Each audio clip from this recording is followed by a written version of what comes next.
Всем привет! С вами безработный Федор, но это временно. Вот, я уже у себя в городе, в Слуцке, и решил не дома снимать, а приехал к своему другу в сервисный центр. Будем на фоне его снимать. В общем, рассчитали меня хорошо, значит. Быстро, в пару дней мне уже переслали всю зарплату за 2 недели. Значит, сдал я всю свою рабочую одежду. Вычитали у меня только 20 евро за ботинки металлические, они у меня стояли дома. Вот. Остальное все как бы списали, все хорошо в этом плане.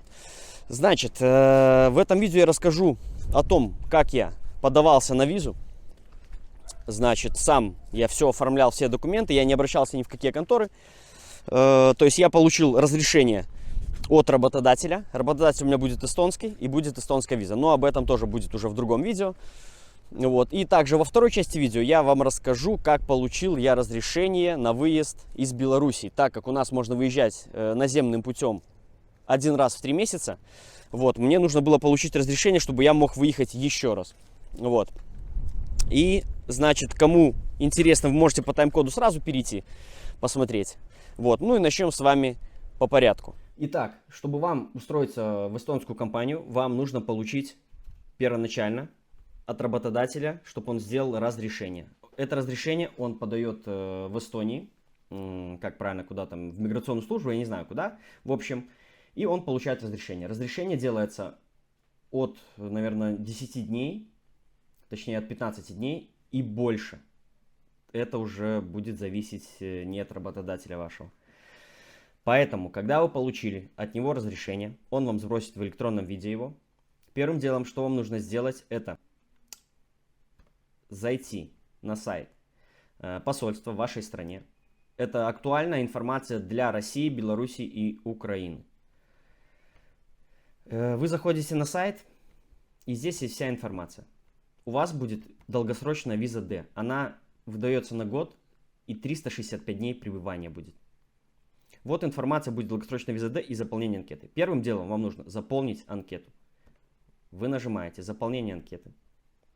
Здесь вы почитаете все сами, кому будет интересно. И это я вам показываю, как я делал. Вот, в электронной форме. На визу я подавался сам, без агентств, без ничего. То есть я заполнял сам анкету, подавал документы сам. Мне нужно было заплатить только 100 евро консульский сбор. Вот, поэтому вы выбираете вот в это ходатайство на получение эстонской визы. Электронная форма. Нажимаете, вам выбивает виза С, анкета, и виза D. Вы выбираете для визы D на русском языке, естественно. Здесь главное, введите адрес электронной почты, который будет у вас актуальный, то есть которым вы постоянно пользуетесь. Здесь вводите его, символы и начинаете, нажимаете на следующую страницу, заполнять все, что как у вас есть. Как пишет, то есть фамилию, если меняли, пишите, если не меняли, не пишите, то есть все данные, все там все на русском, все понятно, все доступно. Особо там не стоит на что-то обращать внимание. Важный момент. Вы там будете указывать, с какого дня вам открывать визу. То есть, эта дата у вас должна совпадать, это будет у нас следующий пункт, с страховкой при подаче. Мы сейчас с вами перейдем в раздел визы D. Вот, долгосрочная D виза. Выбираете, и здесь пишется вся информация, плюс документы, которые вам нужны. Паспорт не старше 10 лет, там все дела, фотография. Вот действующий договор медицинского страхования. Важно, чтобы этот договор медицинского страхования был на 365 дней пребывания. Это обязательно. И дата, с какого договор начинает действовать, должна совпадать с датой, которую вы ставили в анкете для выезда. Значит, еще по анкете, когда вы ее заполните, вам на почту придет код. Этот код вы себе сохраняете, записываете куда-то, и анкету вам нужно будет распечатать и вклеить туда фотографию, и поставить 2 росписи. То есть здесь это все в принципе написано. Значит, дальше, для подачи. Вам нужно будет на руках иметь тоже распечатанное это разрешение, которое вы получили от работодателя, распечатанную анкету, фотографию, обязательную страховку и 100 евро на карточке. Оплата производится только с карточки, с банковской. То есть на карточку у вас должно быть 100 евро. И копии паспорта, основные страницы, то есть чтобы были у вас тоже в наличии. Не беда, если вы при заполнении анкеты допустите какую-нибудь ошибку, ну, вас на месте эту ошибку смогут вам исправить. Но главное, чтобы это ошибки были не критичные и не в каждой строке. Тогда вас отправят обратно домой. Итак, когда у вас есть уже номер, вы заходите, запись на подачу документов, вот сюда вот. Вы заходите, заполняете информацию и сюда вводите вот номер электронной визовой анкеты. Вы вписываете этот номер.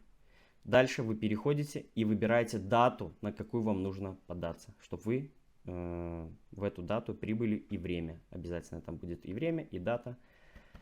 Вы это все устанавливаете, вам приходит подтверждающее письмо, и все, вы идете в эту дату, в это время подаваться на визу. Виза будет делаться в течение 7 рабочих дней. Все, с готовой визой вперед на работу. Итак, следующий момент – получение разрешения. Это актуально только для белорусов. Так как у нас можно выезжать раз в 3 месяца наземным путем, будь это автобус, будь это своя личная машина, больше вас не выпустят. Но если вы напишите письмо в Государственный пограничный комитет Республики Беларусь, вас выпустят еще раз. Итак, как я это делал? Зашел на сайт их основной, gpk.gov.by, и здесь выбираем электронное обращение. Вот, я уже, в принципе, на них зашел. Здесь мы потом дальше выбираем электронное обращение физических лиц. Выбираем и заполняем такую вот таблицу. Сюда я вставил 2 файла. Копию паспорта и разрешение само, которое я уже получил от работодателя. Дальше выбираете Госпогранкомитет. Он установлен здесь по умолчанию. Другой вам не нужно. И заполняется все как написано. То есть все читать умеют. Полностью заполняете. И в конце сообщение. Актуальную, кстати, тоже почту нужно указать обязательно, ваш e-mail. И мобильный телефон, но видите, как не обязательно написано. Но вам никто звонить не собирается. В сообщении я расписал, в чем причина. Я написал, что я выехал такого-то, такого-то из Беларуси на легковом автомобиле. Но так как я уволился, я сейчас еду домой там менять документы до ДТП. Разрешите мне выехать еще раз из Беларуси. Я это написал. Получил такое вот электронное подтверждение. Что в нем было указано? Что вами было отправлено электронное обращение с официального сайта. Ну и т.д. Все, ждите, короче. Это было отправлено 19 января. Следующее письмо я уже получил 21 января. То есть за 3 дня мне выдали разрешение. Вы получите, вот, должны получить такой документ.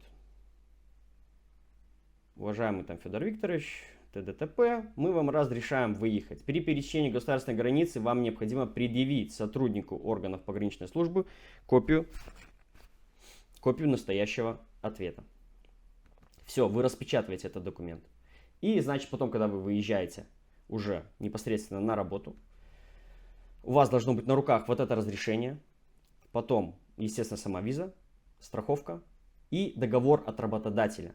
Потому что граница, которую вы будете пересекать с Евросоюзом, может потребовать этот договор. Я тоже попросил, мне сбросили договор по электронной почте, я его просто распечатал и все. То есть у меня будет еще раз договор, вот это вот разрешение на выезд.